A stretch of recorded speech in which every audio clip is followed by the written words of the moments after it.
A quick lookup of truth in the dictionary yields the following: the quality or state of being true, that which is true or in accordance with fact or reality, a fact or belief that is accepted as true. But are any of these definitions really helpful?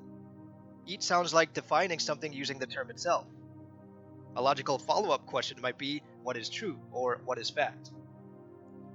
Such has been the subject of debate for millennia, going back to ancient Egyptian and Greek civilization. We might say truth is that which exists. For example, the sky or earth exists and therefore are true.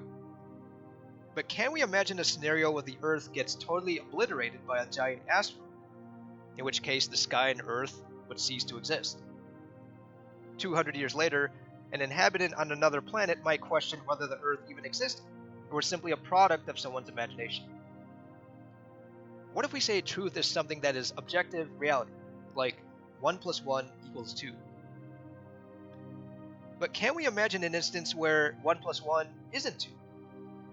Suppose a child blows a bubble, and their friend next to them blows another bubble, and the wind pushes them together and they join to form one larger bubble. In this case, 1 + 1 = 1, not 2. What if we say truth is something that absolutely holds under any possible circumstance and is non-debatable? For example, all single men are bachelors.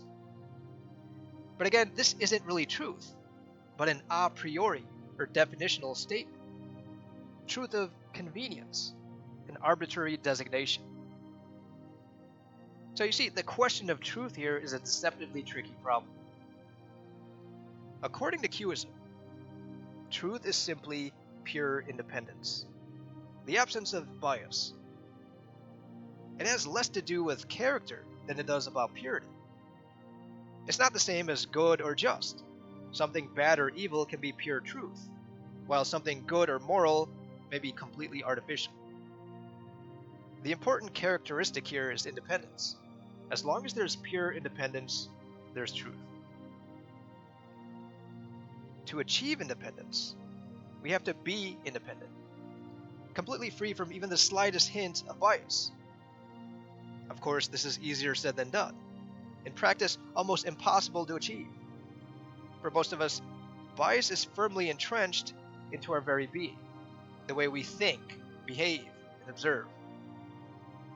If we encounter something new or unknown, our first instinct almost invariably is to turn to our biases, either own internal biases or those external. When a politician we're not familiar with makes a statement, we look to see which political party they belong to first before deciding if we agree with them or not.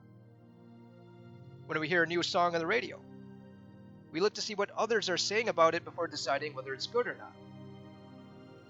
Bias is all around us.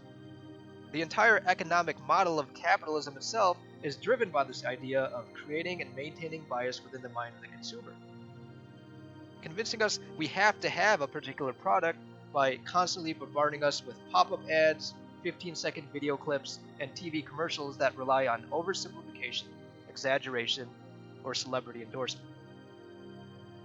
The idea we should buy a product not because we need it, but because doing so will improve the quality of our lives, or make us happier human beings, like the smiling, airbrushed models you see on ads. We need to see through the tools of deception and manipulation. Acknowledge something not because of the number of others who acknowledge it, not because of the credentials or charisma of the source, the catchiness of the slogan, the graphic design or sound quality of the video, but because you quote-unquote see it for yourself. This isn't to say that credibility isn't important, rather that credibility alone shouldn't dictate. If an interior designer tells us to arrange our furniture a way we don't like, we shouldn't feel compelled to have to listen simply because they have a master's in interior design. If a young scientist puts out a new theory, we shouldn't be quick to dismiss it simply because of the lack of publications on their CV. See things for what they are, not the way in which they're presented to us. When we're independent, truth reveals itself to us naturally through the medium of the world. On the other hand, When we grow biased, our thoughts and actions become reliably predictable. Our emotions become visible on our sleeves. It's easy to predict, for instance, how a biased politician might comment on a situation even before they utter a single word or hear a single argument. Their minds are already made up. Their biases won't allow them to see the truth. An independent judge, conversely, evaluates each individual case at face value, and therefore would be much harder to read. The world doesn't unfold according to preconceived ideas of good or bad, right or wrong, truth or fantasy. Just as no one can predict what will happen in the coming century, so the same no one should be able to predict how we as individuals think or react based on pre-existing bias. The closer we are to pure independence, the closer we remain to truth itself. We hope you've enjoyed this short video. Join us in our next video as we delve into other aspects of Q-ism. In the meantime, feel free to leave a comment or join in on the discussion.